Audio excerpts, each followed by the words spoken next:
الذين ينفقون في السراء والضراء والكاظمين الغيظ والعافين عن الناس والله يحب المحسنين وقال الله تعالى يؤمنون بالله واليوم الآخر ويأمرون بالمعروف وينهون عن المنكر ويسارعون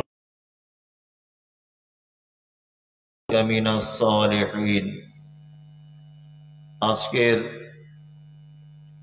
জলসার সুযোগ্য নির্বাচিত যোগ্যতম সভাপতি, উপস্থিত আমন্ত্রিত ওলামায়ে কেরাম, বিজ্ঞাপিত অবিজ্ঞাপিত আজকের জলসার অতিথিবৃন্দ, শ্রোতা হিসাবে যারা এসেছেন, চলে গেছেন, আসছেন, নারী পুরুষ আবাল বৃদ্ধ বনিতা নির্বিশেষে সকলকে জানাচ্ছি আন্তরিক শুভেচ্ছা, ভালোবাসা, প্রেম, মোবারকবাদ, ধন্যবাদ, সাধুবাদ, স্নেহাশিস যথাক্রমে শ্রেণীগতভাবে।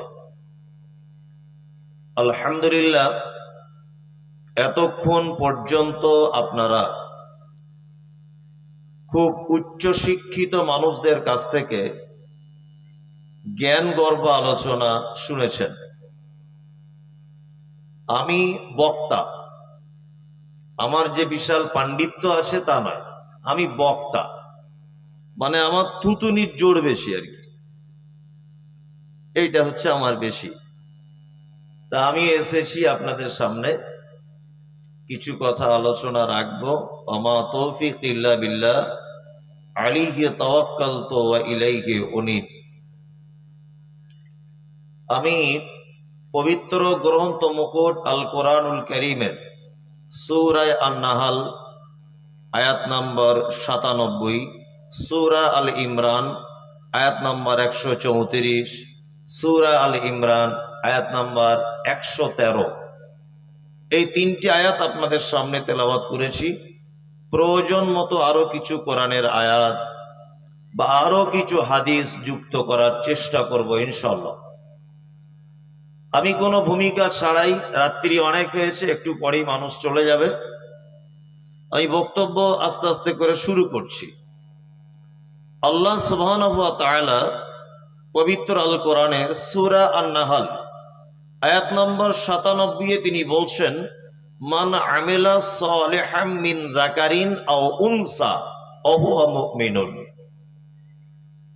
তোমাদের ভিতরে নারী হোক বা পুরুষ হোক, কেউ যদি আমলে সালেহ অর্থাৎ ভালো আমল যদি করে, আর যদি তারা ওয়া হুয়া মুমিনুন ঈমান ওয়ালা হয় বা ঈমানের অবস্থায় থাকাকালীন যদি তারা ভালো কাজ করে, আল্লাহ বলছেন হায়াতাম তাইয়্যিবাতান, তাহলে দুনিয়াতেই তাদেরকে আমি উত্তম জীবন দান করব। এখন আয়াত বাকি আছে।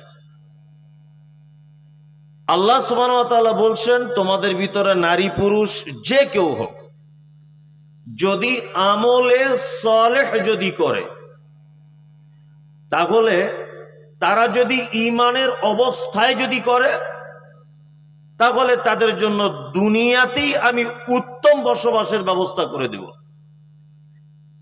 এতটুকু আয়াতটার তর্জমাটা করলাম, এখনো আয়াত বাকি। এখানে আমাদের দুটো পবিত্র আল কোরআনে আল্লাহ সুবহানাহু ওয়া তাআলা আমল করার ব্যাপারে তাগিদ করেছেন।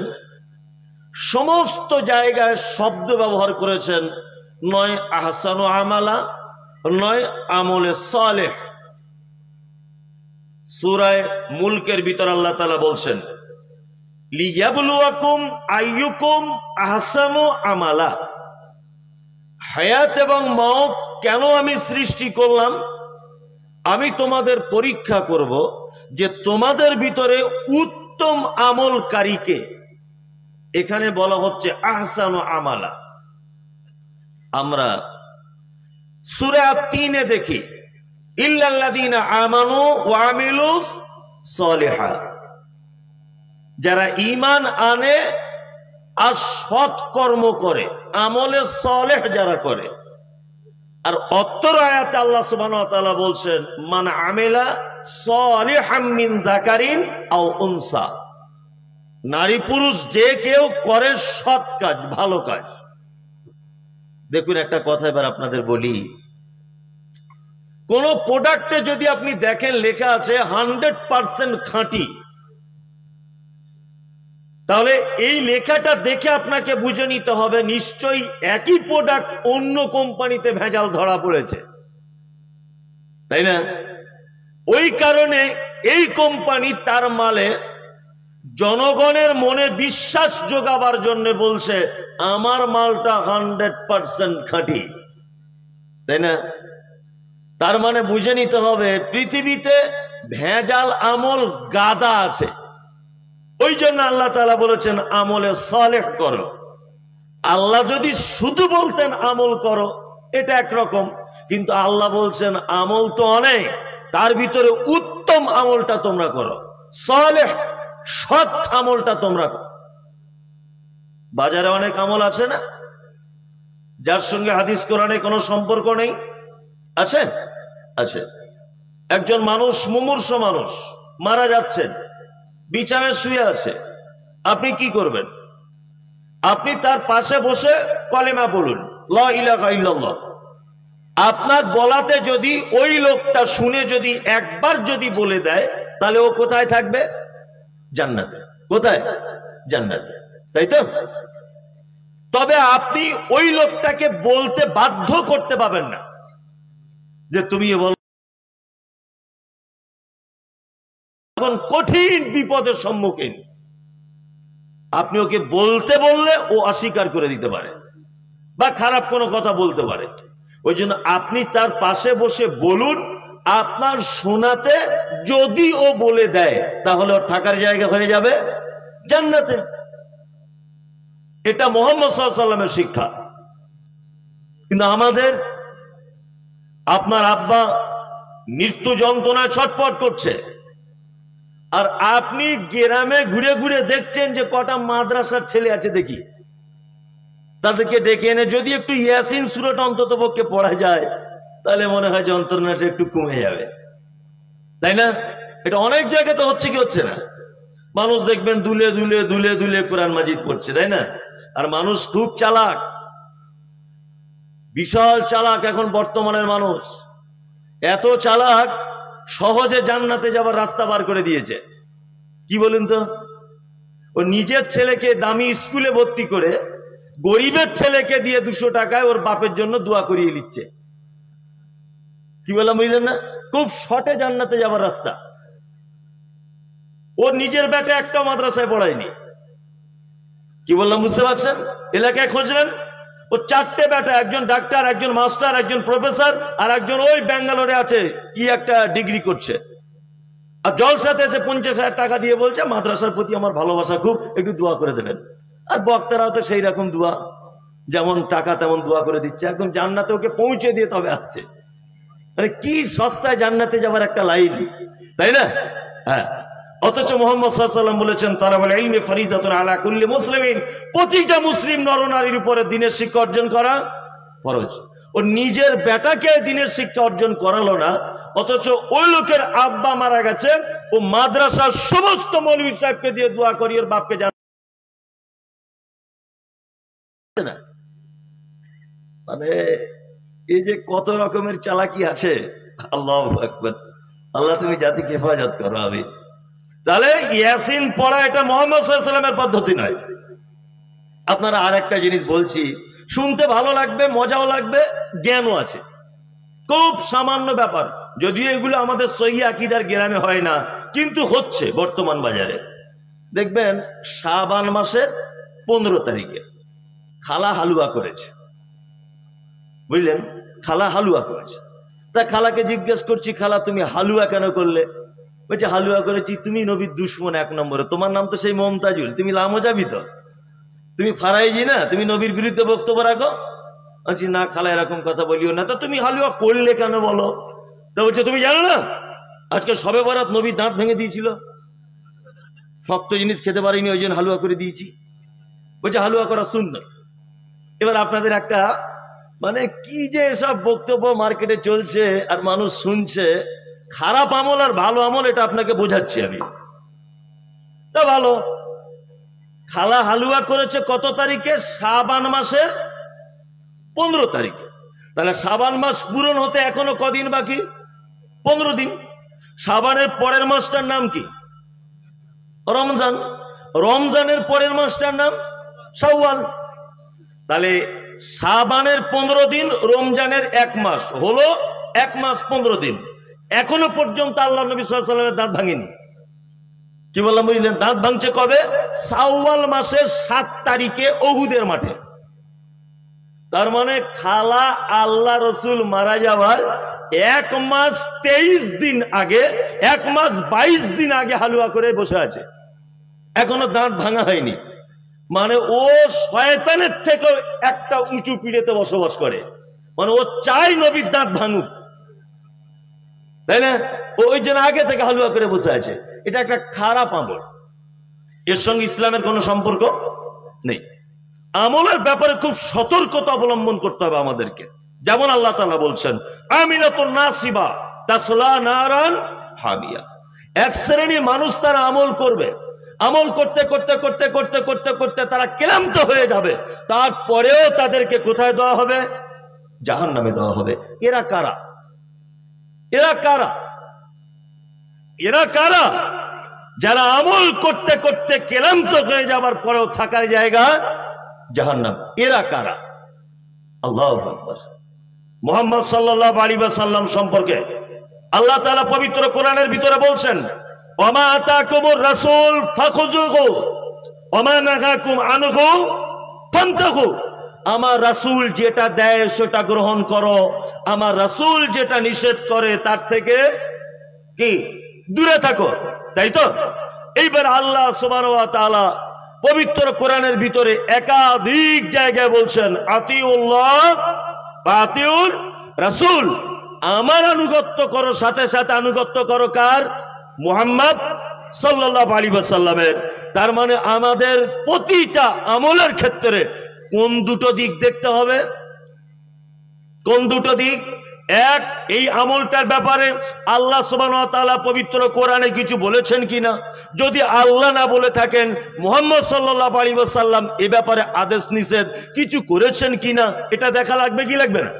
লাগবে, লাগবে। আমি আসলে বাস্তব কথাগুলো বেশি বলি তো, ওই জন্য মানুষ খুব গালও দেয়, প্রচুর গাল দেয়। মানে বক্তাদের ভিতরে আমার মতো গাল কেউ খায় না। মানে আমার স্পেশাল গাল দেওয়ারই লোক আছে ঝাড়খণ্ডের দিকে কয়েকজন। কি বললাম বুঝলেন? আপনার মুর্শিদাবাদে একজন আছে আচারওয়ালা, এ কঠিন গালাগালি করে। হ্যাঁ, আমি বর্ধমানে কোনো একটা জায়গায়, বাস্তব ঘটনা এগুলো, বর্ধমানে কোনো এক জায়গায় নামাজ পড়তে আছি, তার নামাজে যখন তাকবীর হচ্ছে আল্লাহু আকবার আল্লাহু আকবার আশহাদু আল্লা ইলাহা ইল্লাল্লাহ আশহাদু আন্না মুহাম্মাদার রাসূলুল্লাহ, যখনই বলছে তখন একটা লোক নামাজ পড়ি ধরেছি, আমি ঠোঁট কাটা লোক, চাচা এটা কি কি ব্যাপার? বলছে ভালো করে দেখে, বলছে তোমাকে সে মোবাইলে দেখি, তুমি তো সে নবীর দুশমন। আচ্ছা আমি নবীর দুশমন? তো আমি তো 1 নম্বর নবীর দুশমন, তুমি জানো না এটা? বলছে না। তুমি এরকম চুমু করলে কেন? বলছে তুমি কি নবীকে ভালোবাসো না? আমি তোমার থেকে বেশি বাসি। বলছে তাহলে তুমি চুমু কেন খেলে না? বলছে আপনি কেন খেলেন চুমু? কি কিসের ভিত্তিতে খেলেন?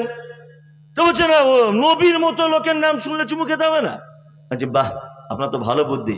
আচ্ছা বলুন তো, আপনার কথা অনুযায়ী আল্লাহ বেশি বড় না নবী বেশি বড়?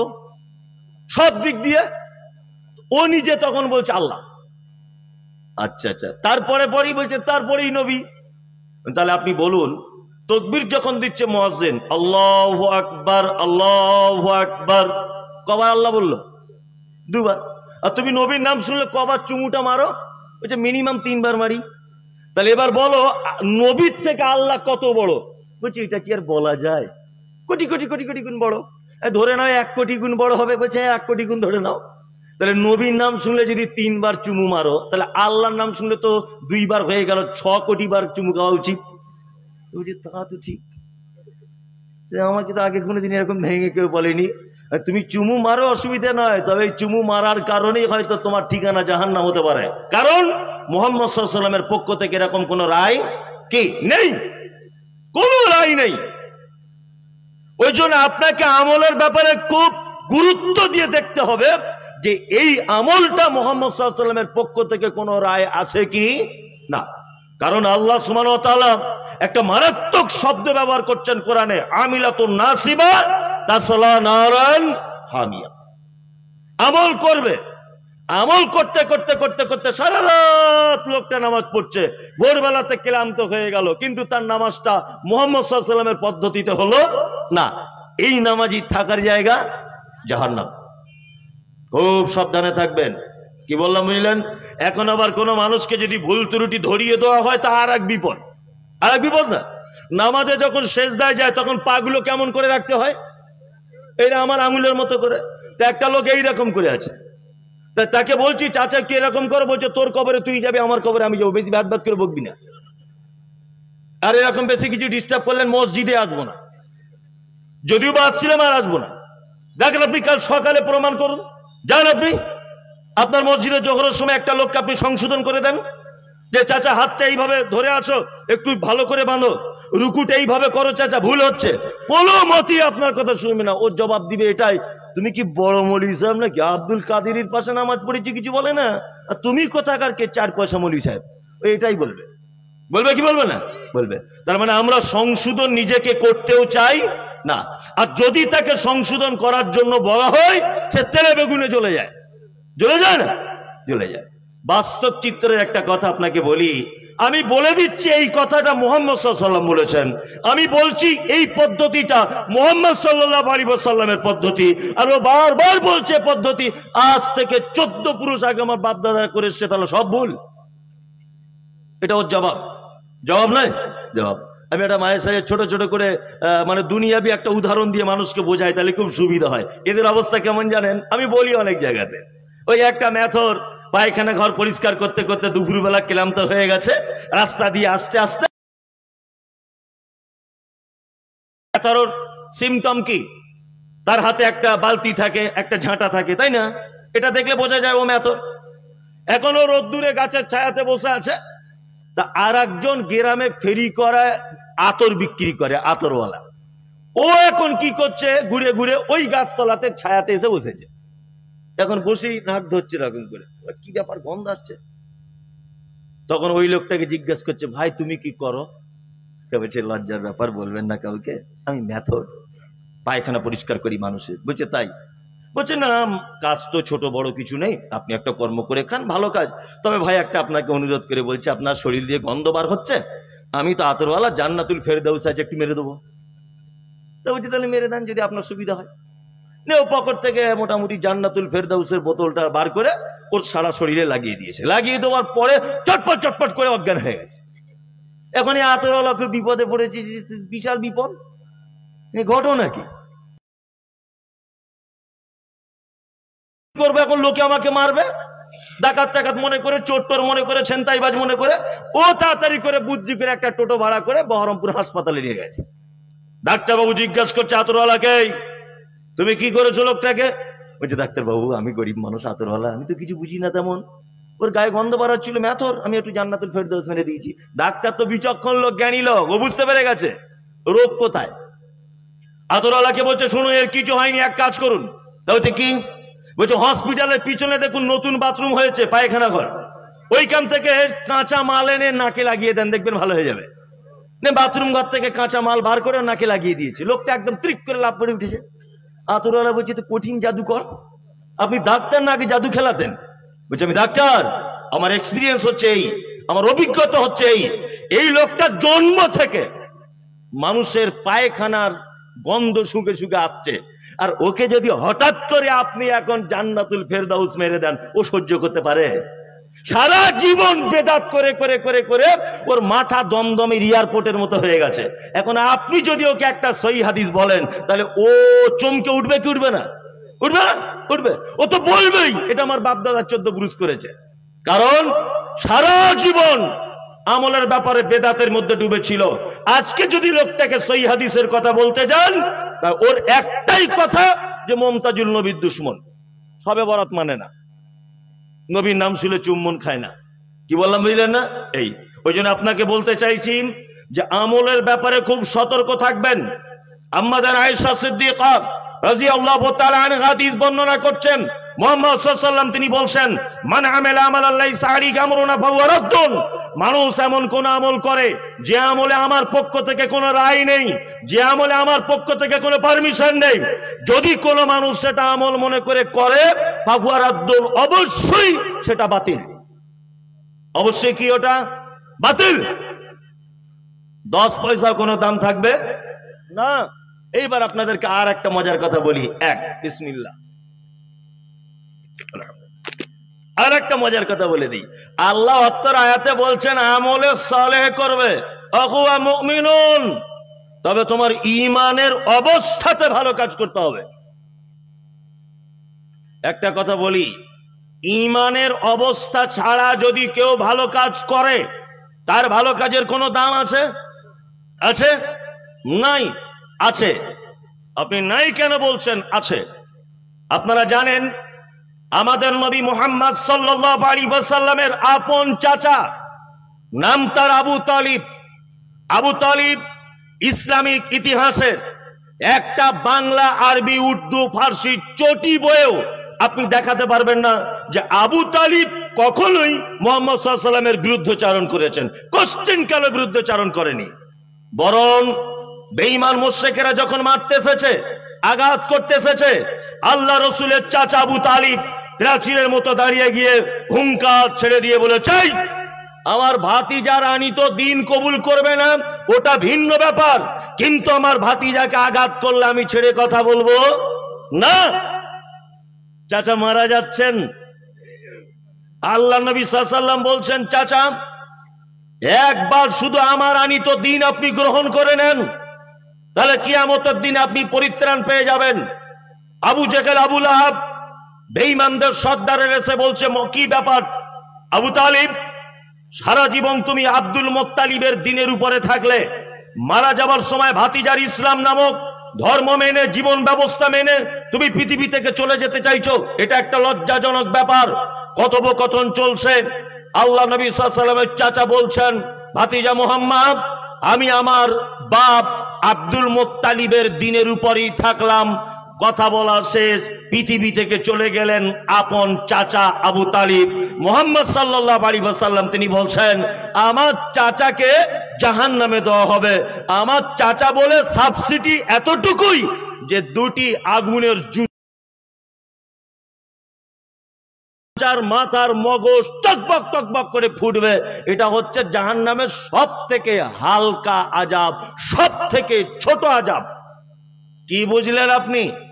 আপনাকে আমি এটা বোঝাতে চাইলাম যে একটা লোকের জীবনে যত ভালো কাজ থাক না কেন, সেই লোকটা যদি মুহাম্মদ সাল্লাল্লাহু আলাইহি ওয়াসাল্লামের আনিত দিন, অর্থাৎ তার ভিতরে ঈমান নামক বস্তুটা যদি না থাকে, তাহলে কোশ্চিন কালেও জান্নাতে যাওয়া সম্ভব হবে না। হুজুর কত বড় মিথ্যুক আর কত বড় যে বিশ্বাসঘাতক। জলসা করতে এসে 22 হাত পাগড়ি ছুঁড়ে দিয়ে বলছে, আপনারা সবাই পাগড়িতে ধরুন। যারা পাগড়িতে চান্স পাচ্ছেন না, যারা পাগড়ি ধরেছে আপনারা তাদের ধরুন। আবার যারা চান্স পাচ্ছেন না, যারা ধরেছে আপনারা তাদের ধরুন। বলছে হুজুর উপকার কি হবে? বলছে আমাদের নৌকা বুকিং করা আছে কিয়ামতের মাঠে তোমাদের জান্নাতে নিয়ে যাওয়ার জন্য। অজস্র বক্তব্য আপনি বাংলাদেশের এই সমস্ত ভণ্ড মানুষদের কাছ থেকে পাবেন, অজস্র বক্তব্য। নামাজ রোজা অসুবিধা নাই। আপনাদের মুর্শিদাবাদ জেলাতেও রয়েছে এমন একটা জায়গা যেইখানে মাটি দেবার জন্য জায়গা কিনতে হয়। কি বললাম? আছে, আছে। যেখানে কাফনের ভিতরে চিঠি করে দেওয়া হয়, এটা আমাদের দলের লোক, পাছার চামড়া তুলে দিবে। নবী চাচা টিকতে পারল না কিয়ামতের মাঠে, আর এ কোথাকার আচারওয়ালা চিঠি করে দিচ্ছে, বলছে আমাদের দলের লোক। এসব চলে? চলে? এসব চলে না। 2024 সালে মানুষ এত অবুঝ থাকবে? আচ্ছা, আল্লাহর পরে পরে আপনাকে সব থেকে মানুষ হিসেবে ভালোবাসে কে বলুন?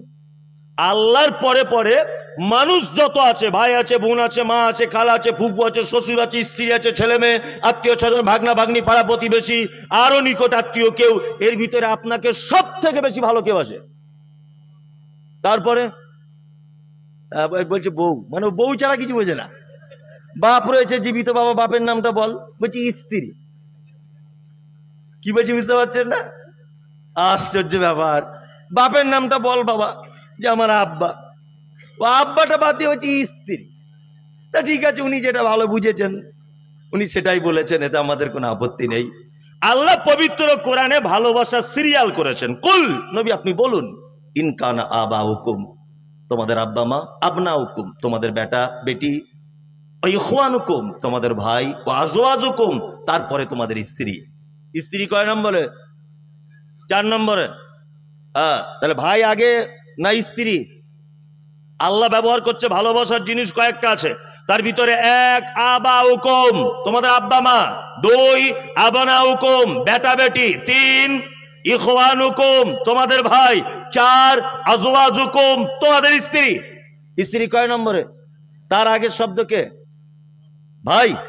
ইখওয়ান হুকুম ভাই না? ভাই। তার মানে স্ত্রীর আগের পজিশনে কে? ভাই। বর্তমানের অবস্থা কি? ওই বইয়ের কথা শুনে ভাইকে মেরে 4টে সেলাই পরিয়ে দিয়েছে মাথাতে। হচ্ছে কি হচ্ছে না?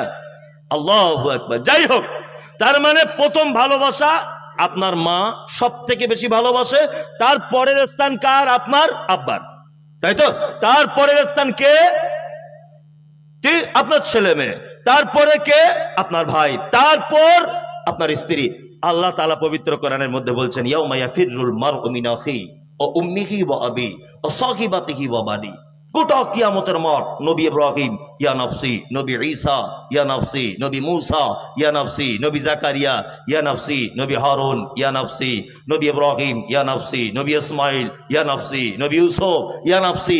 গোটা কিয়ামতের মাঠ ইয়া নফসি ইয়া নফসি। একজন মাত্র নবী শুধু বলবেন কি? ইয়া উম্মতি ইয়া উম্মতি। কে? মুহাম্মদ সাল্লাল্লাহু আলাইহি ওয়াসাল্লাম।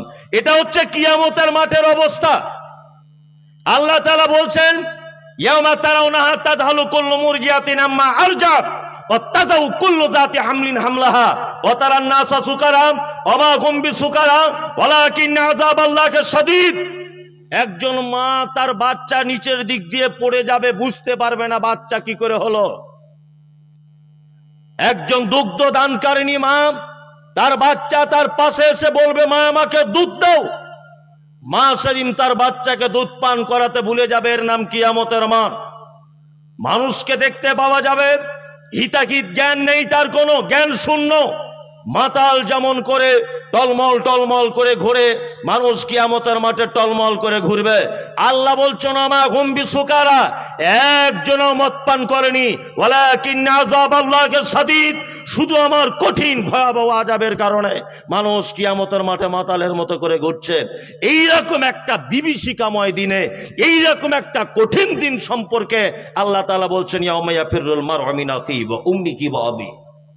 সেদিন বাপ তার বেটার কোনো উপকার করতে পারবে না, ভাই তার ভাইয়ের কোনো উপকার করতে পারবে না, স্ত্রী তার স্বামীর কোনো উপকার করতে পারবে না, কেউ কারো কোনো উপকার করতে পারবে না।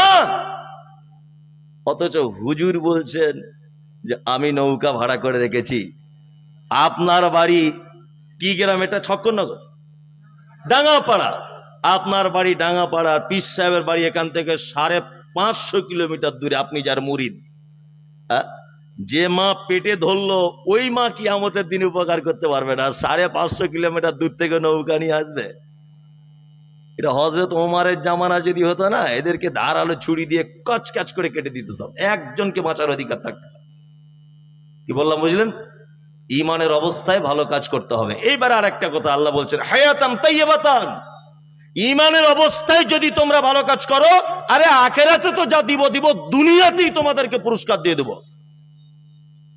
দুনিয়াতে পুরস্কার পেয়েছে ডাঙ্গাপাড়ার এরকম কেউ আছে?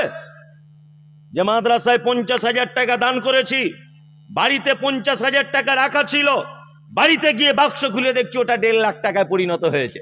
এরকম ঘটনা ঘটেছে? ঘটেনি। কিন্তু ভালো কাজ করলে দুনিয়াতে প্রাইজ আছে না নেই? আছে। চলুন এইবার আপনাকে একটা চমৎকার ঘটনা পেশ করছি, ঘটনাটা শোনার চেষ্টা করুন। এক, আল্লাহ নবী সাল্লাল্লাহু আলাইহি ওয়াসাল্লাম মিরাজের রাত্রিতে মিরাজে গেলেন। রাস্তাতে অনেক ঘটনা, অনেক রাস্তাতে ঘটনা, আমি একটাও বলছি না। জান্নাত দেখলেন, জাহান্নাম দেখলেন। জান্নাতের সাইটে ঘুরতে ঘুরতে দেখছেন একজন ছেলে, সে যেন তার পায়ের আওয়াজ আমার কানে আসছে। যেমন বুট জুতো পরলে বা শক্ত জাতীয় জুতো পরে আপনার হাঁটা চলা করলে ঠক ঠক করে আওয়াজ হয়, ঠিক তেমন জান্নাতের ভিতরে আওয়াজ হচ্ছে। চলুন, আল্লাহ রাসূল সাল্লাল্লাহু আলাইহি ওয়াসাল্লাম বলছেন, আমি আরেকটু আগিয়ে এলাম, আরেকটু আগিয়ে দেখছি জান্নাতের ভিতরে একজন পর্দানাসীন মহিলা আরেকজন মহিলার সঙ্গে কথোপকথন করছে। আমি জিবরিলকে বললাম, মহিলাটি গলার কণ্ঠস্বরটা চেনা চেনা মতো লাগছে, খুব পরিচিত মনে হচ্ছে। কে? প্রথম নম্বরে যে ছেলেটির কথা বলা হচ্ছে, জিবরিল আমিন বলছেন, এটা আপনার মসজিদের মুয়াজ্জিন হযরতে বেলাল। কে? বেলাল। আর মহিলাটির নাম কি? আনাস। আনাস, আনাসের মা। উমায়ের, উমায়েরের মা। কি বললাম বুঝলেন? কার স্ত্রী? আবু তালহার স্ত্রী। নাম কি? ও রুমাইসা, ডাক নাম উম্মে সুলাইম। দেখুন দুনিয়াতে পুরস্কার পাওয়া যায় কিনা। আল্লাহ রাসূল ফেরত এলেন।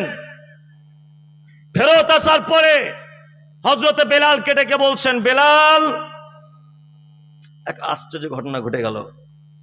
আরে মিরাজের রাত্রিতে, গতকাল রাত্রিবেলায় তোমাকে জান্নাতে তোমার পায়ের আওয়াজ শুনে এসেছি বেলাল, বলো তো কি করো, কি করো বলো।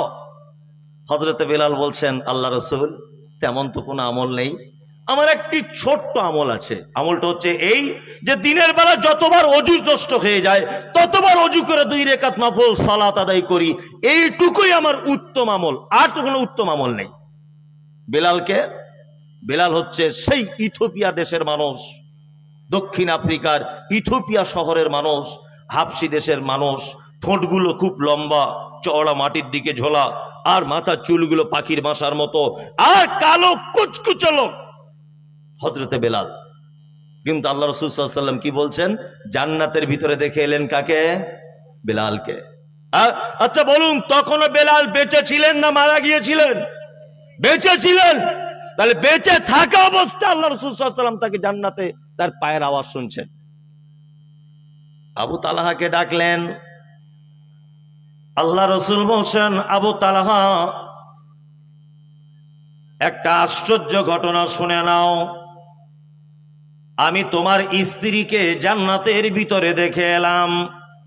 আর একটা কথা বলি, শুনে রেখে দেন বন্ধু যারা আছেন, একজন মাত্র সাহাবী, যে সাহাবীর কাণ্ড কারখানা দেখে স্বয়ং আল্লাহ পর্যন্ত আসমানের উপরে হেসে দিয়েছেন। কে? নাম হলো তার আবু তালহা। কি ঘটনা? না, আল্লাহ রসুলের দরবারে মেহমান এসেছে, মেহমান এসেছে আল্লাহ রসুলের দরবারে। মেহমান আসার পর আল্লাহ রসুল সাল্লাল্লাহু আলাইহি ওয়াসাল্লাম বলছেন, আমার বিবিদের বাড়িতে একবার খোঁজ নাও তো, খাবার আছে কি দেখো তো।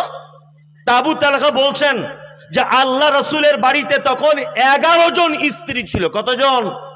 11 জন। একজনের বাড়িতে কোনো খাবার নাই, পানি ছাড়া। তার মানে আল্লাহ রসুলের বিবিদের বাড়িতে পানিটাও একটা খাবার ছিল না। তো আম্মা জান আয়েশার বর্ণনা থেকে বোঝা যায়, আম্মা জান আয়েশা বলছেন, একটা চাঁদ দেখলাম, তারপরে আর একটা নতুন চাঁদ দেখলাম, এর মাঝখানে আমাদের বাড়িতে কোনো উনুন জ্বলেনি। তারপরে আর একটা নতুন চাঁদ দেখলাম, তারপরেও দেখেছি আমাদের বাড়িতে কোনো উনুন জ্বলেনি। তার মানে একটা চাঁদ নতুন দেখার পর আর একটা নতুন চাঁদ দেখতে কতদিন টাইম লাগে? 1 মাস, তাই না? পরপর 3টে চাঁদ দেখে নিলাম, অথচ আমাদের বাড়িতে উনুনে কিছু চাপানো হয়নি। তার মানে রাসূলের বিবিদের বাড়িতে পানিটাও এক প্রকারের খাদ্য ছিল। কি বললাম বুঝতে পারছেন? আর একটা কথা আপনাদের বলি, তখন নবীজি কে ছিলেন? মদিনার রাষ্ট্রপ্রধান, মুখ্যমন্ত্রী। মদিনার মুখ্যমন্ত্রীর দায়িত্ব পালন করছিলেন কে? মুহাম্মদ সাল্লাল্লাহু আলাইহি ওয়াসাল্লাম মুখ্যমন্ত্রী রাষ্ট্রপ্রধানের বাড়ির বিবিদের কাছে খাওয়ার নাই। আমাদেরও নেতা ওই রকমই নেতা, খুব দয়ালু নেতা, তাই না? আগে আন্ডার প্যান্ট পরে ঘুরতো, কেউ চিনতো না। কি করে ভোটে জিতে গেছে, দেখছি বুলেট গাড়ি চেপে ঘুরছে। হঠাৎ কি ব্যাপার মামু? এটা কিনেছি আর কি। বুঝতে পারছে না টাকা কোথা থেকে এলো। হ্যাঁ, বক্তাদের বড় লোকের বাড়িতে বসতে দেওয়া হয়, দেখবেন। এটা মাদ্রাসার জলসা বলে মাদ্রাসায় বসেছিলাম, কিন্তু অন্যান্য জলসাগুলোতে বক্তাদের আমন্ত্রণ থাকে কোথায়? বড় লোকের বাড়িতে, গ্রামের যারা একটু ধনী লোক, বাথরুম কলের ভালো ব্যবস্থা, সেই রকম চাকচিক্য বাড়ি। যে ডাইনিং টেবিলে খেতে দিচ্ছে তারই দাম মনে হয় 2-2.5 লাখ টাকা। সাংঘাতিক বাড়ি। জিজ্ঞাসা করছি, ভাই আপনি কি করেন? অনেক সময় তো জানতে মনের ভিতরে জাগে না, কি করেন? বলছে আমি 3 বারের প্রধান হুজুর। আর কি করেন? বলছে আর কিছু করি না। মনে মনে ভাবছি প্রধানের বেতন তো 6,000-7,000, 2.5 লাখ টাকা ডাইনিং টেবিল, এটা এলো কোথা থেকে? এটা হচ্ছে বর্তমান আমাদের নেতাদের চরিত্র। কি বললাম, বুঝলেন না? আর মুহাম্মদ সাল্লাল্লাহু আলাইহি ওয়াসাল্লামের চরিত্র কি? বাড়িতে 11 জন বিবির বাড়িতে আবু তালহা বলছেন পানি ছাড়া আর কোনো খাবার নাই। আল্লাহু আকবার। আল্লাহ রাসূল সাল্লাল্লাহু আলাইহি ওয়াসাল্লাম এই কথা শোনার পরে সাহাবীদের উদ্দেশ্য করে বলছেন, এই তোমাদের ভিতরে কে আছো আজকে মেহমানের মেহমানদারি করাবে? আল্লাহ তার খাজুরে বরকত দিবে, আল্লাহ তার মালে বরকত দিবে। কে? আবু তালহা হাত তুলে দিয়ে বলছেন, আল্লাহ রাসূল আমি রয়েছি প্রস্তুত। বাড়িতে খাবার আছে কিনা দেখার টাইম নাই। কি বললাম বুঝলেন না? কেমন ইমান, বুঝতে পারছেন কেমন ইমান? আমাদের ইমান কি?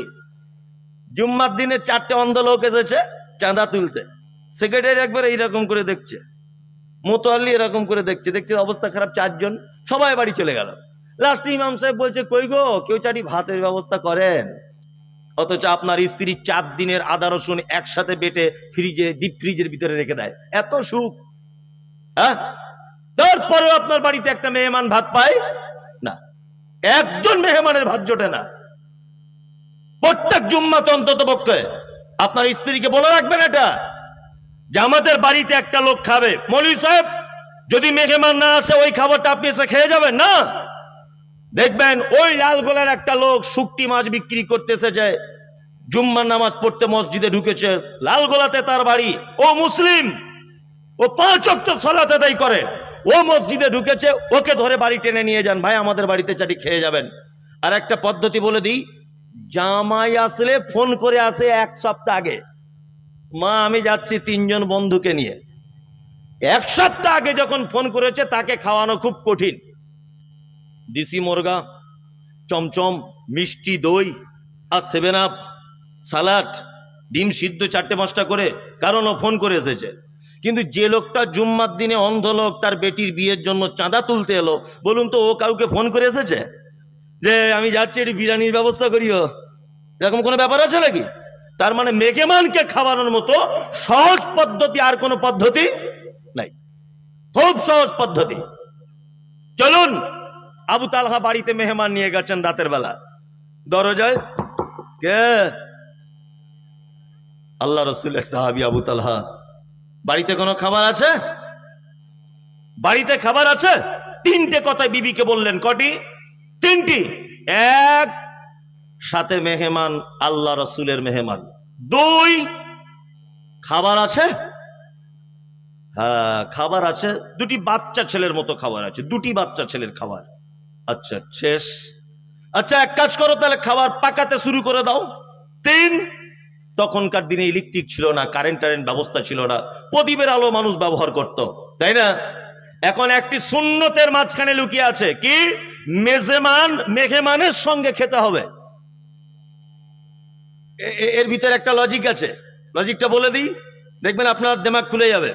আপনার বাড়িতে একটা অভাবী লোককে আপনি নিয়ে গেছেন খাওয়ার জন্য, আপনি তাকে প্লেটে করে খাবার দিলেন। হ্যাঁ, আপনি যদি তার সাথে বসে যদি না খান, তাহলে সে কি ভাববে? ধনী লোক তো, আমাকে মনে হয় যা তা করে দিল, ও মনে হয় ভিআইপি বাড়িতে কিছু খাবে। অথচ একই খাবার খাবেন, কিন্তু তার মনে এটা জাগবে। জাগবে কি জাগবে না? জাগবে। ওই জন্য দুস্থ, মাদ্রাসার শিক্ষক, আদায়কারী, যে কেউ আপনার বাড়িতে যাক, এটাও একটা সুন্নত যে আপনি তার সাথে বসে খাওয়ার কি চেষ্টা করবেন, ডাল ভাত যা হবে একসঙ্গে বসে খাওয়া দাওয়া করবেন। আবু তালহা বলছেন, দুটি বাচ্চা ছেলের খাবার, যদি এই খাবারটা আমরা দুজন যদি খাই তাহলে তো শেষ হয়ে যাবে অল্প তাড়াতাড়ি। তখন স্ত্রী পরামর্শ দিয়ে বলছেন, এক কাজ করিয়েন, আপনারা দুজন খেতে বসবেন, আর আমি কোন একটা বাহানা করে প্রদীপটাকে নিভিয়ে দেব, প্রদীপটা জ্বালানোর চেষ্টা করব, ঠিক করব, হাবি যাবি কোন একটা কাজে ব্যস্ত থাকবো, আর এর ফাঁকে ফাঁকে আপনিও প্লেটে হাত দিবেন, মুখে হাত তুলবেন, মুখটা লাড়াচাড়া করবেন, কিন্তু খাবেন না। আপনি যদি খান তাহলে আল্লাহ রসুলের মেহমানের পেট ভরবে না। সারা রাত চলে গেল, আল্লাহ রসুলের মেহমানের পেট পরিপূর্ণ করে দেওয়া হলো। সকালবেলা ফজরের পরে আল্লাহ রসুল আবু তালহাকে ডেকে বলছেন, আবু তালহা শোনো, আশ্চর্য বোধ করছি আমি নিজেকে, সেটা হচ্ছে এই যে গতকাল তোমাদের স্বামী স্ত্রীর যা কাণ্ড কারখানা আমার মেহমানের সঙ্গে তোমরা যা করেছ, আল্লাহ খুশি হয়েছে এত যে আল্লাহ আসমান থেকে হেসে দিয়েছে তোমাদের স্বামী স্ত্রীর দুজনের কাণ্ড কারখানা দেখে। এদের জন্য কোরআনে একটা আয়াত অবতীর্ণ হয়েছে, সূরা হাসরের 9 নম্বর আয়াত। আল্লাহ তাআলা বলছেন, আরে মোমেন তো তারাই, ভালো মানুষ তো তারাই যারা নিজেদের থেকে অপরকে অগ্রাধিকার দেয় বেশি। কি বললাম বুঝলেন না? নিজে অনেক সময় না খেয়ে অপরের খাবারের সহযোগিতা করে বেশি, নিজের গায়ে চাদর না দিয়ে অপরের গায়ে বস্ত্র তুলে দেয়, নিজে ক্ষুধা থেকে অপরের মুখে অন্নর ব্যবস্থা করে দেয়। আল্লাহ তাআলা বলছে এটা মুমিনদের একটা বৈশিষ্ট্য। সূরা হাসরের 9 নম্বর আয়াত এদের ব্যাপারে, স্বামী স্ত্রীর ব্যাপারে আল্লাহ সুবহানাহু ওয়া তাআলা অবতীর্ণ করেছিলেন। আল্লাহ রাসূল আবু তালহার স্ত্রীকে কোথায় দেখলেন? আগে বলেছি কোথায়? জান্নাতের ভিতরে। আবু তালহার স্ত্রী তখন বেঁচে ছিলেন না মারা গেছেন? বেঁচে আছেন, আবু তালহার সঙ্গে সংসার করছেন। তারপরে আল্লাহ রাসূল সাল্লাল্লাহু আলাইহি ওয়াসাল্লাম বলছেন, জান্নাতের ভিতরে তোমার গলার আওয়াজ পেলাম। হ্যাঁ সুবহানাল্লাহ, কালকে বলবেন যদি টাইম না পান। অথচ আল্লাহ সুবহানাহু ওয়া তাআলা কি বলছেন? মান আমিলা সালিহাম মিন যাকারিন আও উনসা ওয়া হুয়া মুমিনুন। তোমরা যদি ভালো কাজ করো ইমানের অবস্থায়, নারী হও বা পুরুষ হও, আল্লাহ বলছেন হায়াতাম তাইয়্যিবাতান, উত্তম জিন্দেগির ব্যবস্থা করে দিব। ওয়ালা নাজজিআন্নাহুম আজরাহুম বিআহসানি মা কানু ইয়ামালুন। তোমরা যে ভালো কাজ করেছো এর থেকে আমি আল্লাহ ভালো প্রতিদান তোমাদের জন্য রেখে দিয়েছি, যা যে প্রতিদান সম্পর্কে তোমরা কেউ জানো না, কেউ জানো না। আমরা আলেম ওলামা বক্তব্য রাখি, খুব সুর করে করে বলি, বন্ধুরা আমার, জান্নাতের ভিতরে বড় বড় আঙ্গুর রয়েছে, বড় বড় আপেল রয়েছে, বড় বড় বেদানা রয়েছে, সুন্দর সুন্দর ফল রয়েছে, আছে না? আইনাবা ওয়া কাযবা ওয়া যাইতুনা ওয়া নাখলা ওয়া হাদাইকা ওয়া গুলবা ওয়া ফাকিহাতান ওয়া আব্বা, কোরআনে আছে না? আছে। মানে জান্নাতের নিয়ামতের শেষ নেই, এটা আমরা শুধু শুনি। এবার আপনাকে একটা কথা বলি, একটা অন্ধ লোককে যদি আপনি জিজ্ঞাসা করেন, ভাই বকের কালার কেমন, বক বক যে পাখিটা, এর কালার কেমন? অন্ধ বলবে এর কালার সাদা, বলবে না? যদি বলা হয় অন্ধকে কাক, এর কালার কেমন, ওই এক চান্সে বলবে কাকের কালার কালো। আচ্ছা, যে জন্মন্ধ সে কি অরিজিনালি বুঝে কালো কাকে বলে? বুঝে? অরিজিনালি কি বুঝে যে সাদা কি জিনিস? বুঝে কি? বুঝে না। কিন্তু ওকে জিজ্ঞাসা করলেই ও বলবে সাদা বক ধবধবে, কাক কালো কুচকুচে, বলবে না?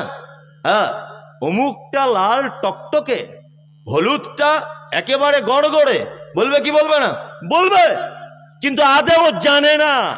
আমরা আলেম ওলামারা যতই বক্তব্য দিই, জান্নাতে আপেল বেদানা, সুন্দর সুন্দর নারী রয়েছে, হুর রয়েছে, হাবি জাবি যত যা কিছু বর্ণনা করি, আদেও যে সে বেদানার কি স্বাদ, আর ও বেদানা দেখতে যে কেমন, দার্জিলিং এর মতো না আপনার ওই বর্ণনা মনে মনে ভেবেও কুল পাওয়া যাবে? যাবে? কারণ কোন চোখ তো দেখেনি, কোন মানুষ তার ভাবনার কল্পনাতেও আনতে পারবে না। এবার আপনাদেরকে আমি আর একটা কথা বলি। আল্লাহ সুবহানাহু ওয়া তাআলা সূরা আল ইমরানের 134 নম্বর আয়াতে একটা কথা বলছেন, ভালো কাজ করতে হবে। আল্লাহ বলছে ইমানের অবস্থায় ভালো কাজ করো, দুনিয়াতে সুখ শান্তি যদি পেতে চাও। আমরা যারা এখানে বসে আছি আমাদের তো ইমান আলহামদুলিল্লাহ আছে তো। যদি বলছেন আছে কিনা আপনি ওটা জিজ্ঞেস করছেন, এটা আবার জিজ্ঞেস করা লাগে? আমরা ডাঙ্গাপাড়া মাদ্রাসার একনিষ্ঠ কর্মী, শ্রোতা, প্রতি বছরের জলসা একটা মাদ্রাসার প্রতিষ্ঠানে বসে আছি, আর আপনি বলছেন যে আমার ইমান আছে কিনা। অনেক মানুষের এর ভিতরে ইমান আছে, আর কারো ইমানে পোকা লেগেছে, তাই না? কারো ইমান একটু দুর্বল আছে, এরকম আছে কিনা? আচ্ছা, ইমানটা মজবুত করে ভালো কাজ করুন। আমি কয়েকটা ভালো কাজ পবিত্র আল কোরআন দিয়ে আপনাদেরকে বলার চেষ্টা করছি। এক, জীবনে অনেক ভালো কাজের কথা শুনেছেন, আমি কোরআন থেকে বলছি শুনুন। আসলে কোরআন মাজিদ তো আমার কাছে অবতীর্ণ হয় না, এক এক বক্তা এক এক ঢঙে এক এক রকমে মানুষকে বোঝানোর চেষ্টা করে, এছাড়া আর কিছু নয়। আল্লাহ তাআলা ভালো কাজ বলছেন, আল্লাযীনা ইনফিকুনা ফিস সাররাই ওয়াজ যাররাই ওয়াল কাযিমিনাল গায়যা ওয়াল আফিনা আনিন নাস ওয়াল্লাহু ইউহিব্বুল মুহসিনিন। যত ভালো কাজ দুনিয়াতে আছে তার ভিতরে আল্লাহ তাআলা বলছেন আল্লাযীনা ইনফিকুনা ফিস সাররাই ওয়াজ যাররাই। অনেক ভালো কাজের শ্রেষ্ঠ ভালো কাজ হলো যারা গোপনে এবং যারা প্রকাশ্যে, যারা সচ্ছলতায় অসচ্ছলতায়, অভাবে হোক সুখে হোক দুঃখে হোক ভয়ে হোক আর হাসতে টাইমে হোক যে কোনো সময় হোক, তাদের কাছে যখন চাওয়া হয় তারা তখন কাউকে ফেরত দেয় না, তারা তখন দান করে দেয়। এক কথাতে যারা সচ্ছলতায় অসচ্ছলতায় আল্লাহ রাস্তায় খরচা করে, এরা হচ্ছে সর্বোৎকৃষ্ট মানুষ এবং এই লোকগুলো সব থেকে ভালো লোক। আল্লাহু ইউহিব্বুল মুহসিনিন। আল্লাহ বলছে আমি সব থেকে বেশি পছন্দ করি এদেরকে। এইবার আপনাদেরকে দুটো একটা কথা বলি। দানের বক্তব্য অনেক তো শুনেছেন জীবনে, শুনেছেন না? এবার আমি একটু ভিন্ন রকমের বলার চেষ্টা করছি। এক, আচ্ছা, পবিত্র কোরআনে যত মানুষের পাপের সাজার কাফফারা বা জরিমানার কথা বলা হয়েছে, বলুন তো কোন কোন জিনিস দিয়ে আল্লাহ জরিমানার কথা বলেছেন? মনে আছে? নাই। আপনাদেরকে দুটো একটা জিনিস দেখাই। আমি আমার বউকে বলছি তোমার হাতটা আমার মায়ের মতো, তোমার চোখটা আমার মায়ের মতো, তোমার মুখটা এটা আমার মায়ের মতো। বলুন তো এটা বললে গুনাহ হবে কি হবে না? হবে। এটাকে কি বলে? জিহাদ, তাই না? সূরা মুজাদালাটা খুলে দেখবেন, খুব চমৎকার করে আল্লাহ সুবহানাহু ওয়া তাআলা বর্ণনা করে দিয়েছেন। হ্যাঁ, কদ সামিআল্লাহু কাওলাল্লাতী তুজাদিলুকা ফি যাওজিহা ওয়া তাসতাকি ইলাল্লাহ, বিস্তারিত ভাবে বর্ণনা। তাহলে এটা মারাত্মক পাপ, তাই না? যদি বলছেন মৌলভী সাহেব এই সামান্য একটা ব্যাপারের জন্য এটা পাপ, আরে পাগল, শুধু পাপ নয়, এটা যে কত ওয়েটফুল পাপ, কত ভারী পাপ, আপনি জরিমানা শুনলে বুঝতে পেরে যাবেন। জরিমানা কি? আল্লাহ তাআলা বলছেন ফাতাহরিরু রাকাবাতিন মিন ক্বাবলি আন ইয়াতামাসসা। তুমি যদি বলো তোমার স্ত্রীকে তোমার নাকটা আমার মায়ের মতো, তোমার চোখটা আমার মায়ের মতো, তোমার হাতটা আমার মায়ের মতো, তোমার দেখতে আমার মায়ের মতো, তোমার পা দুটো আমার মায়ের মতো, এই কথাটা যদি তুমি বলে দাও, আল্লাহ তাআলা বলছেন তোমাকে একটা টাকা দিয়ে গোলামকে আজাদ করা না পর্যন্ত মিন ক্বাবলি আন ইয়াতামাসসা তুমি তোমার স্ত্রী গায়ে টাচ করতে পারবে না। একটা গোলাম কেনা বেচা তো এখন আর হয় না, কি বললাম বুঝলেন? যাই হোক, তারপরে কেউ যদি গোলাম আজাদ করতে না যদি পারে, আল্লাহ তাআলা বলছেন ফাইন লাম ইয়াজিদ ফাসিয়ামু শাহরাইন মুতাতাবিঈন। যদি গোলাম আজাদ করতে না পারো তাহলে তুমি পরস্পর 2 মাস সিয়াম পালন করো। 60টা, সহজ বাংলায় বলছি মানুষ বুঝতে পারবে, রোজা রাখতে হবে কটা? 60টা। ঠিক 49 দিনের মাথাতে আপনার রোজা ভেঙে গেছে কোন একটা কারণে, আবার গোড়া থেকে। কি বলছি বুঝতে পারছেন? ঠিক 58 দিনের মাথাতে রোজা ভেঙে গেছে কোনো কারণে, আবার প্রথম থেকে। কি বলছি বুঝতে পারছেন? তাহলে দ্বিতীয় জরিমানা কি? প্রথম যদি না পারেন দ্বিতীয়টা 60টা রোজা রাখতে হবে, তাই তো? তারপরে যদি আপনি এটাও যদি না পারেন, আল্লাহ তাআলা বলছেন ফাইন লাম ইয়াস্তাতি ফাইতামু 60 মিসকিন, তুমি 60 জন মিসকিনকে খাওয়াও। কজন? 60 জন, তাই তো? 60 জন মিসকিনকে খাওয়াতে হবে। মিসকিনকে খাওয়ানো এটা সাদকা না দান? সাদকা তো, সাদকা। তাহলে এই রকম একটা পাপের সাজা কি দিয়ে? দুটো জিনিস, তিনটে জিনিস। 2 নম্বর দুটো কি দিয়ে? দুটো হচ্ছে অর্থকে ব্যয় করে। গোলাম আজাদ করতে গেলে টাকা লাগবে না? মিসকিন খাওয়াতে গেলে টাকা লাগবে না? দান করা লাগবে না? লাগবে কিনা? তাহলে জরিমানা দুটো বিষয় কি দিয়ে? দান দিয়ে, তাই না? এইবার আপনাদেরকে বলছি, আপনি হজ করতে গেলেন, হজ করতে গিয়ে কুরবানি করতে ভুলে গিয়েছিলেন, কোনো কারণে ভুল হয়েছে, কি করতে হবে? প্রথমে আপনাকে সাদকা করতে হবে। সাদকা যদি করতে না পারেন, 3টে ওইখানে সিয়াম পালন করতে হবে। 3টে, কটা? 3টে। আবার মক্কা থেকে বাড়ি আসার পরে আপনাকে সিয়াম পালন করতে হবে 7টা। টোটাল কটা? 10টা সিয়াম পালন করতে হবে। আর প্রথমে আল্লাহ রাসূল সাল্লাল্লাহু আলাইহি ওয়াসাল্লাম কি বলছেন? সাদকা করতে হবে, তাই তো? তাহলে এটা একটা ভুলের কাফারা। এবার আপনাদেরকে বলি, আচ্ছা বলুন তো, আমরা মাঝে সাঝে বলি না আল্লাহর কসম করে বলছি এটা করব, অথচ করতে পারলেন না? এরকম হয় কি হয় না? হয়। তাহলে কসম করার পরে যদি কসম টিকিয়ে রাখতে যদি না পারেন, কাফারা কি? সর্বপ্রথম কাফারা হচ্ছে আপনার 10 জন মিসকিন খাওয়াতে হবে। কতজন? 10 জন। 10 জন মিসকিন যদি আপনি খাওয়াতে না পারেন, আপনাকে 3টে রোজা রাখতে হবে তার কাফারা জন্য। কটা? 3টা। 3টা রোজা রেখে তার কাফারা। তার মানে আপনি কসম ভঙ্গ করলেন, তার জরিমানা আপনাকে 10 জন মিসকিনকে খাওয়াতে হবে। আচ্ছা, মিসকিনকে খাওয়ানো এটা দান কি দান নয়? সাদকা কি সাদকা নয়? সাদকা। মানে পাপ থেকে বাঁচার জন্য সব থেকে বড় যে হাতিয়ার বা মাধ্যম, তার নাম হচ্ছে দান বা সাদকা। এবার আর একটা কথা আপনাদেরকে বলি, দেখবেন এতে খুব মজাও লাগবে, শুনলে কাজও হবে। আমাদের পাড়া গ্রামে যখন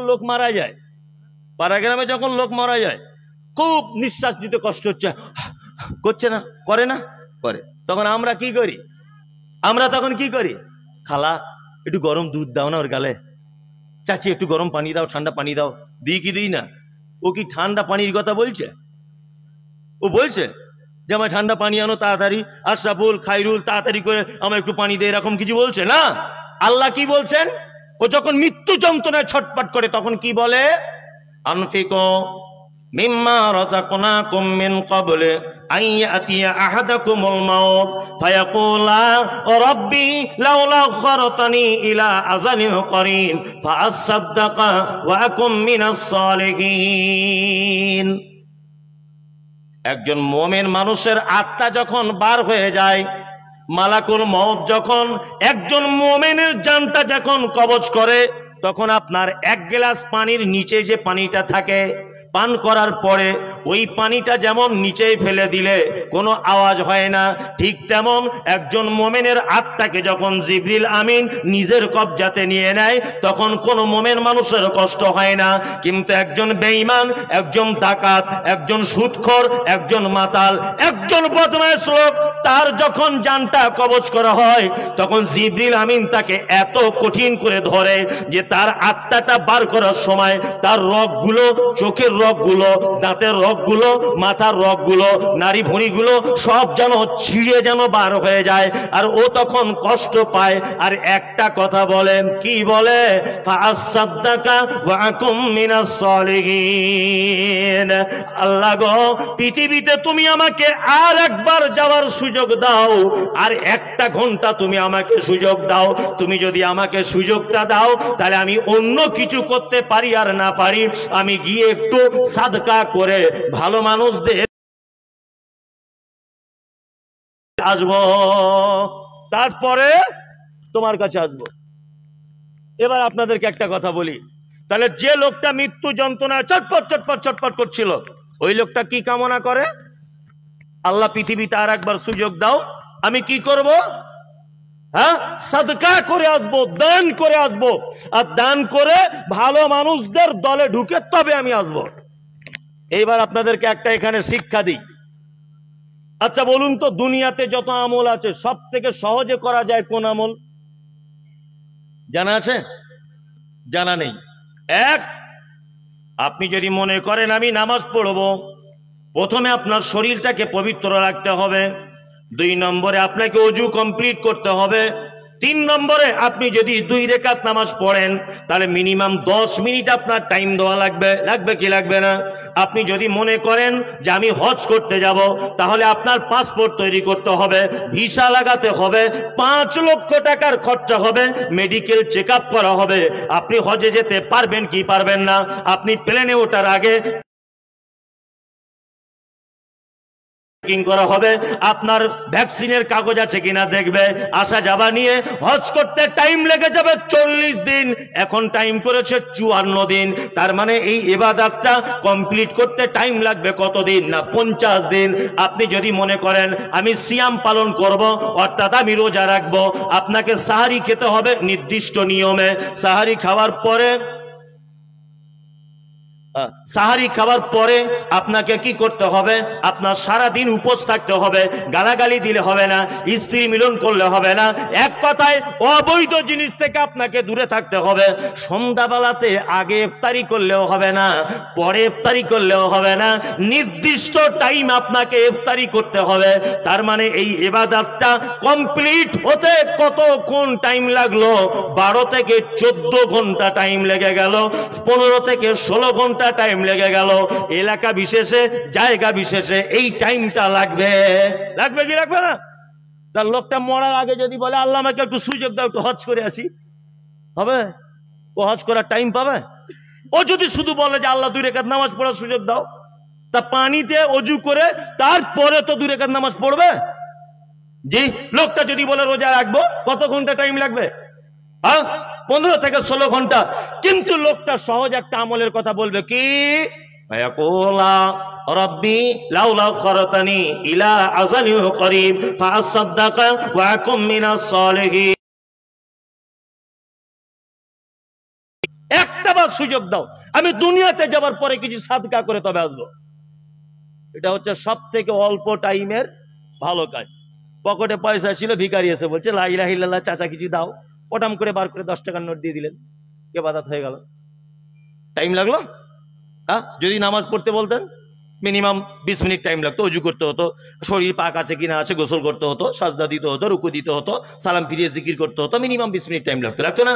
কিন্তু এটা একটা এমন একটি ইবাদত, পকেটে ছিল, চট করে বার করে একটা ভিখারি হাতে দিয়ে দিলেন, আপনি একজন দাতা হয়ে গেলেন। কি বললাম বুঝলেন? এইবার আপনাদেরকে আরেকটা কথা বলে দিই। আল্লাহ নবী সাল্লাল্লাহু আলাইহি ওয়াসাল্লাম তিনি বলছেন, সাদকা বা দান এমন একটি জিনিস, ইত্তাকুন নার ওয়ালাউ বিশিক্কি তামারিন, তোমরা কি করো? তোমরা জাহান্নাম থেকে বাঁচো যে কোনো মূল্যে। জাহান্নাম থেকে বাঁচার কিছু যদি খুঁজে না পাও, কিছু যদি তোমার কাছে না থাকে, তুমি কি করো? খাজুরের একটা টুকরা হলেও আল্লাহ রাস্তায় দান করে দিয়ে তুমি জাহান্নাম থেকে কি বাঁচো। রাত্রি এখন 12:30 বাজে, আমার তো ওঠার কথা ছিল 10টা 20-তে, যাই হোক কোনো কারণে টাইম এদিক ওদিক হয়ে গেছে, এখন 12:30 বাজে। আর একটা চমৎকার হাদিস আপনাদেরকে বলি, সহিহ বুখারীতে হাদিসটা রয়েছে। কি বললাম বুঝলেন? হাদিসটা বর্ণনা করছেন কে? কে? আম্মা জান আয়েশা সিদ্দিকা রাদিয়াল্লাহু তাআলা আনহা। হাদিস বর্ণনা করছেন কে? আম্মা জান আয়েশা সিদ্দিকা রাদিয়াল্লাহু তাআলা আনহা। আয়েশা কে? না ইসলামের প্রথম খলিফা, আমিরুল মুমিনিন, খলিফাতুল মুসলিমিন হযরতে আবু বকর সিদ্দিক রাদিয়াল্লাহু তাআলা আনহুর বেটি। আয়েশা কে? না আয়েশা হচ্ছে আল্লাহ রাসূল সাল্লাল্লাহু আলাইহি ওয়াসাল্লামের সর্বশেষ বিবি এবং সবথেকে ছোট অল্প বয়সের বিবি। আয়েশা কে? এমন একজন ভাগ্যবতী নারী, বিশ্ব নবী বিবাহ করার আগে নবীজিকে 2-3 বার স্বপ্নের মাধ্যমে আয়েশাকে দেখানো হয়েছে। আয়েশা কে? না হাদিসের পরিভাষাতে আয়েশাকে বলা হয় কি? মুহাদ্দিসা। আয়েশা কে? আল্লাহর নবী তাকে আদর করে ডাকতেন হুমায়রা বলে। আয়েশা কে? ইসলামের ইতিহাস যদি আপনি দেখেন, আল্লাহর নবীর বিবিদের ভিতরে সব থেকে বেশি কোরআনের শিক্ষা দিয়েছেন অন্যান্য মহিলাদের নাম হলো তার আম্মাজান আয়েশা সিদ্দিকা রাদিয়াল্লাহু তাআলা আনহা। হাদিস বর্ণনাকারিনী আয়েশা কোন বিবি নবীজিকে করিলেন জিজ্ঞাসা, ও গো নবী তব সাথে দেখা হবে কার?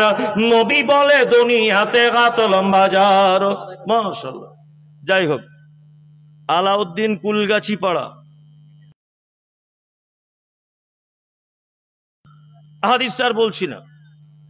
রফিকুল ইসলাম শ্যামপুর 2000 টাকা, ফজলুল হক শ্যামপুর 500 টাকা, জাহাঙ্গীর হোসেননগর 200 টাকা, নাজিরা বিবি তপিডাঙ্গা 3000 টাকা। আচ্ছা, নাসির উদ্দিন বেনিপুর 1050 টাকা, আনারুল হক জীবনপুর 500 টাকা, হাবিবুর রহমান চর লবণগোলা নাকি 1431 টাকা, আব্দুল কুদ্দুস হাবাসপুর উনি দিচ্ছেন 200 টাকা, ডাক্তার সাইফুল নতুন পাড়া উনি দিয়েছেন 5000 টাকা। যারা দিচ্ছে আল্লাহ তুমি তাদের দানকে কবুল করে নাও। আল্লাহুম্মা সাল্লি আলাইহি আল্লাহুম্মা বারিক আলাইহি। আপনাদের কাছে অনুরোধ যে আপনারাও কিছু অবশ্যই মাদ্রাসার জন্য দেন। কারণ হচ্ছে এই বর্তমান যা প্রেক্ষাপট, তাতে করে আপনি জাহান্নাম থেকে বাঁচার যে পদ্ধতি মুহাম্মদ সাল্লাল্লাহু আলাইহি ওয়াসাল্লাম বলেছেন, তোমরা খাজুরের একটা টুকরো হলেও আল্লাহর রাস্তায় সাদকা করো, আল্লাহর রাস্তায় দান করো, এর মাধ্যমে তোমরা জাহান্নাম থেকে বাঁচো। এখন বর্তমানে দান করার আর কোনো জায়গা আমার তো নজরে পড়ে না, শুধুমাত্র মাদ্রাসা ছাড়া। দেখুন দেখুন আপনি গ্রামের ভিখারি আগে যা আসতো এখন আছে? এখন আর নাই। আল্লাহ চাইলে সবাইকে আল্লাহ সচ্ছলতা করে দিয়েছে, করে দেয়নি? সবাই ডাল ভাত নুন ভাত কিছু খেয়ে দিন যাপন করছে। আর অভাবে মানুষ এখন আর পাওয়া যায় না। অন্তত পক্ষে আর্থিক দিকের যে দুরবস্থা ছিল ওটা অনেকটা মিটেছে, তাই না? এখন আমি তো মনে করি আপনার অর্থ, আমি জানি দানের কথা বললে লোক আর বুঝবে না। মানুষ অত বোকা আছে যে লাস্টের বক্তা দানের কথা বলবে আর ও বসে থাকবে? অত সহজ? ওই জন্য আমি চাইছিলাম যে ঠিক জায়গাতে এসে বলি, টুক করে ছেড়ে দেবো। যাই হোক, তা এটা প্রতিষ্ঠানের জলসা বলাটাও আমার দায়িত্ব এবং কর্তব্যের ভিতরে। আপনারা ওই জন্য আপনাদেরকে বারবার বলা হচ্ছে যে আল্লাযীনা ইউনফিকুনা ফিস সাররাই ওয়াজ যাররাই, আল্লাহ তাআলা বলছেন যারা দান করে সচ্ছলতা এবং অসচ্ছলতায়, আর ওয়াল কাযিমিনাল গায়জা, রাগ হলে যারা রাগকে কন্ট্রোল করে, ওয়াল আফিনা আনিন নাস, চার মানুষ যদি কোনো অপরাধ করে মানুষকে সে ক্ষমা করে, আল্লাহু ইউহিব্বুল মুহসিনিন, আল্লাহ তাআলা বলছেন আমি এই মুহসিন বান্দাদের সবথেকে বেশি ভালোবাসি। ওই জন্য ভালোবাসার ভিতরে রয়েছে প্রথম নম্বরে গোপনে যারা দান করে, যারা কে প্রকাশ্যে করে, যারা সচ্ছলতায় করে, যারা অসচ্ছলতায় করে, আল্লাহ তুমি এই বান্দাদের ভিতরে আমাদের গণ্য করে নাও, আমিন।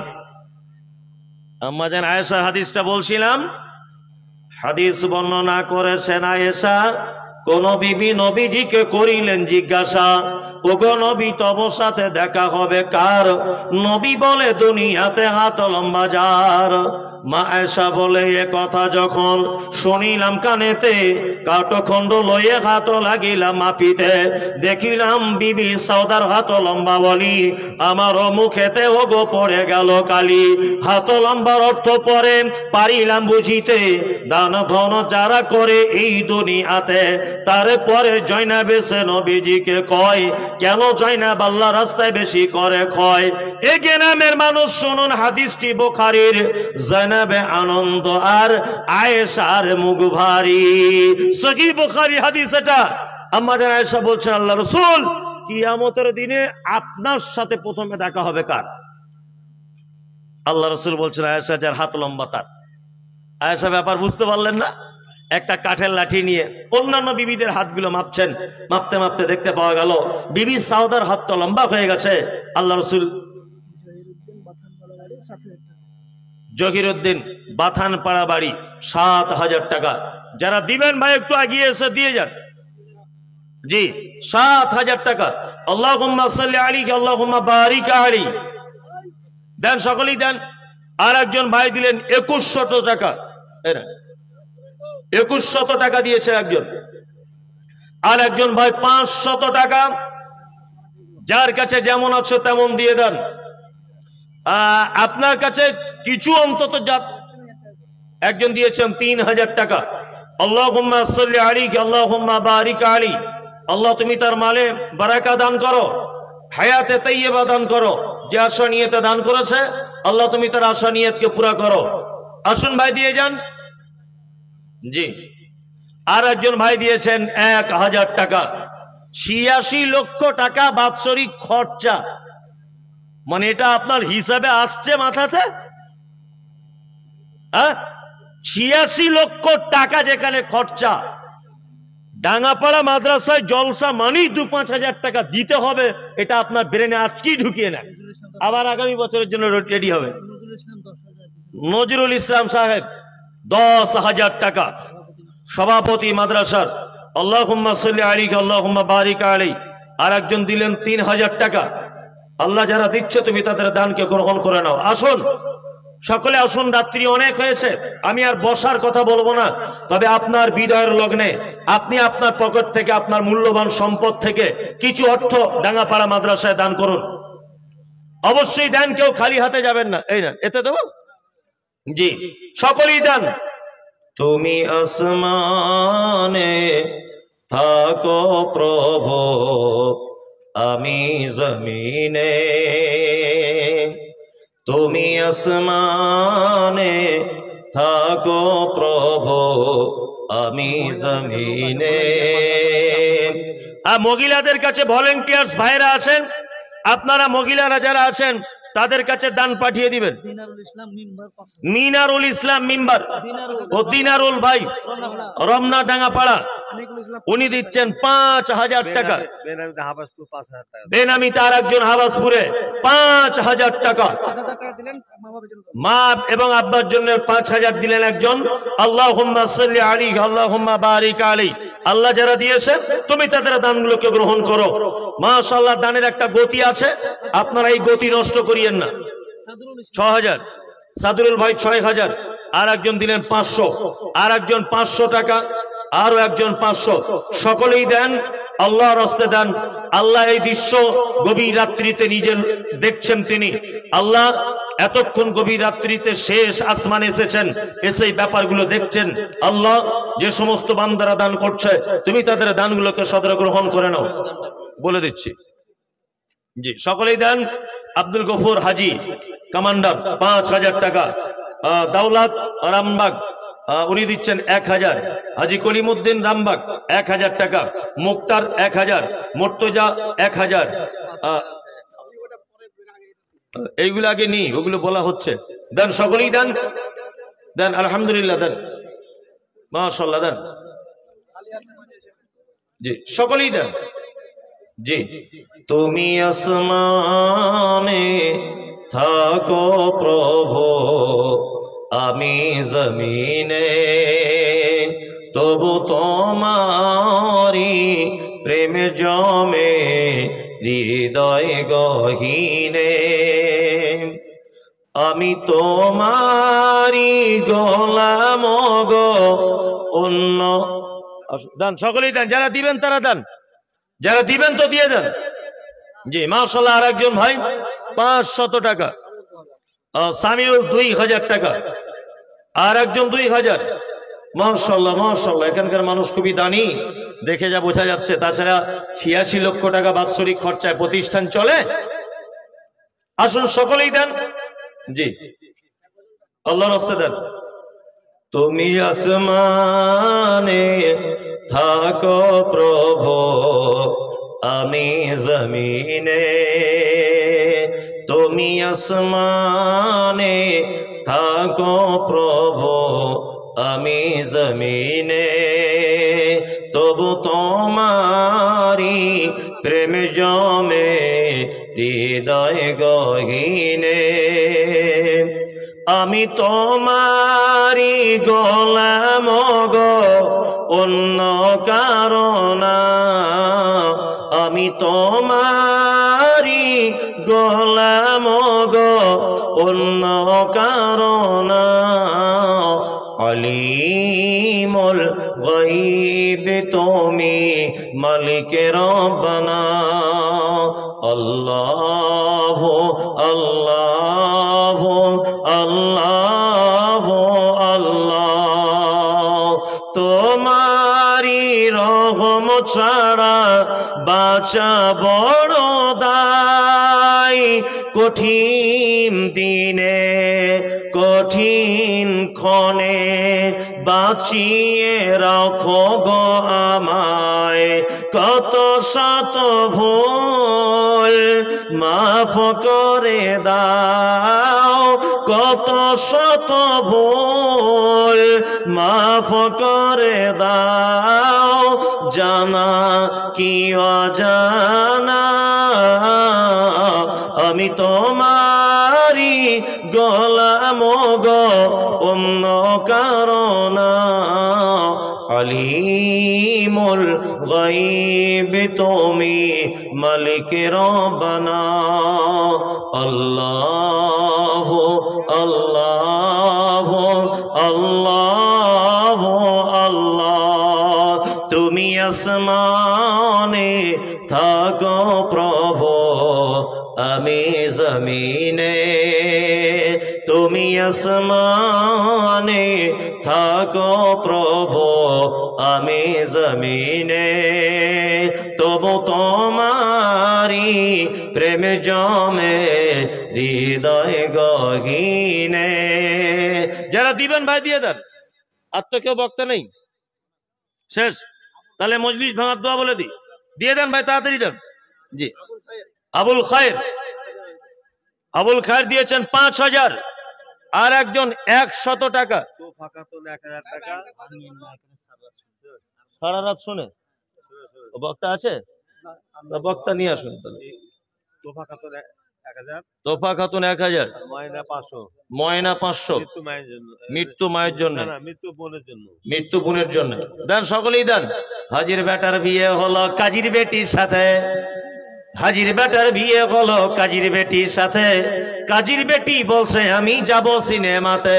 হাজির বেটা বলে শোনো বাপ যে আমার হাজি, ওগো বিবি তোমার কথায় কেমনে হব রাজি। কাজীর বেটি দুঃখ মনে কথা নাকি বলে, হাজির বেটা পড়লো ফেরে বোঝাই কোন ছলে। সিনেমা দেখা মেয়ে মানুষ ঘরে রাখা দায়, অবশেষে রাজি হতে হলো নিরুপায়। হাজির বেটা বলে শোনো শোনো গো সুন্দরী, আমার ছোট আমার জামা পড়ো তাড়াতাড়ি। দুই বন্ধুর মতো তারা গেল সিনেমাতে, রাস্তা তাদের জানা আছে সন্দেহ নাই তাতে। বিয়ের আগে কত গেছে হিসাব কে বা রাখে, হলের সামনে দাঁড়িয়ে গেল লাগলো আলোর ছটা। অনেক দিনের পুরাতন বন্ধুর সাথে হলো দেখা, বন্ধু বলে ওরে বন্ধু এটা কে তোর হয়, বন্ধু বলে ওরে বন্ধু এটা কে তোর হয়, বন্ধু বলে ওটা আমার শালার পরিচয়। আদেশ করিল আল্লাহ পবিত্র কোরআনে, বিবাহ করিতে যত আদম সন্তানের। আদেশ করিল আল্লাহ পবিত্র কোরআনে, বিবাহ করিতে যত আদম সন্তানে। কোরআনে আদেশে আল্লাহ যদি না করিত, মানুষের বংশ সব ধ্বংস হয়ে যেত। কিন্তু হায় বর্তমানে হতেছে এমন, বেটির বিয়েতে বেটার বাপ নিচ্ছে কত পণ। কেউ সোনা দানা নিচ্ছে, কেউ টাকা করি, কেউ জমি জায়গা নিচ্ছে, কেউ নিচ্ছে বাড়ি। আবার কত বাপজি বলে নিব না কপন, আবার কত বাপজি বলে নিব না কপন। বেটা বেটি সাজিয়ে দি কি বিয়াই আপন, টাকার বেলা সাধু সাজে জমির বেলায় চোর, টাকার বেলায় সাধু সাজে জমির বেলায় চোর। বর্তমানে বেটার বাপ এমনি হারাম খোর, চোর লোকে চুরি করে অন্ধকারে হলে, বেটার বাপ করে চুরি দিনের উজ্জ্বলে। আরে বেটার বাপ তুমি এমনি লোভী হলে, টাকার বদলে বেটা বিক্রি করিলে। ভগবান গোলা হাটে শনি বিক্রি হয় পাঁঠা, পাঁঠার মতো বিক্রি করো তোমরা নিজের বেটা। হায়রে বেটার বাপ তুমি এমনি লোভী হলে, পাঁঠার মতো বেটা বিক্রি করিলে। তোর জন্য কত নারী বিষ পান করে, কত নারী গলায় দড়ি দিয়ে ঝুলে পড়ে। এর জন্য কে বা দায়ী জানো বেটার বাপ, শত শত বেটির বাপরা দিচ্ছে অভিশাপ। আর বলবো না, লোক নেই, আর বলবো না।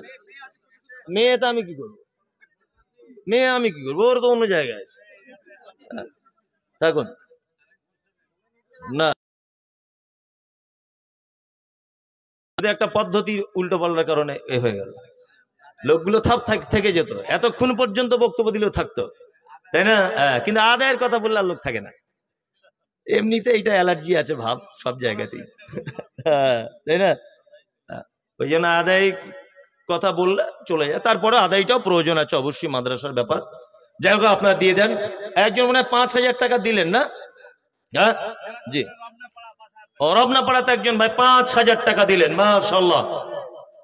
রাগ করো না বলছি আমি সনদি এমন, আর কেমন এতে মোদের ঘরে নারীর আগমন।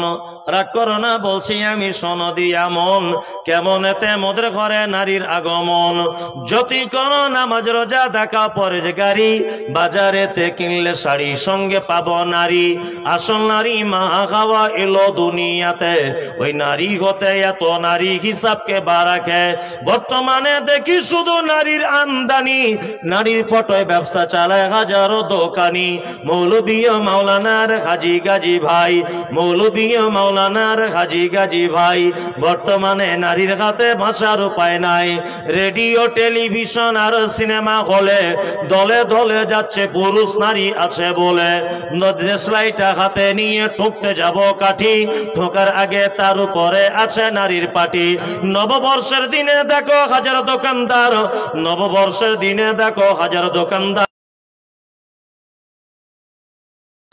বাজারেতে চা বিস্কুট আনবে সবাই কিনে, সেটাই দেখো নারীর ফটো বিস্কুটের ওই টিনে।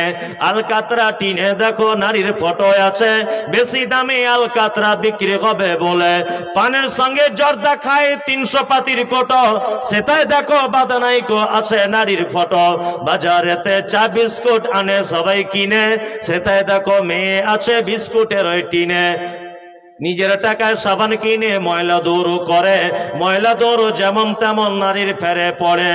ইফকো কিনুন, পটাশ কিনুন, রাসায়নিক সার, তার বস্তার উপর দেখতে পাবে নারীরও পিকচার। সাইকেলের ওই সামনের চাকায় মার্কেটের ওই নিচে, সাইকেলের ওই সামনের চাকায় মার্কেটের ওই নিচে, সেটাই দেখো বাদানাইকো নারীর ফটো আছে। তোর বউকে যাই না দেখা যায় না রাস্তাঘাটে, ওই বউকে দেখবে সবাই ভোটের তালিকাতে। কেউ দিবেন? আর সানোয়ার 500, আর কেউ দিবেন? দেন তো 200-500 টাকা দিবেন তো দেন। আজকে শেষ পজিশনে কেউ একজন দেন 1000 টাকা, যে আমার দানটা দিয়ে শেষ করে দিলাম। হ্যাঁ কেউ আছেন? জি না, ঠিক আছে। তাহলে কেউ যখন নেই তখন আর আপনাদের ডিস্টার্ব করে লাভ নেই। এখান থেকেই আমি আমার বক্তব্য শেষ করছি। সভাপতি সাহেব বলছেন বক্তা আছেন, তা তিনি এসে মজলিস ভাঙা দোয়া বলবেন। আসসালামু আলাইকুম ওয়া রাহমাতুল্লাহি ওয়া বারাকাতুহু।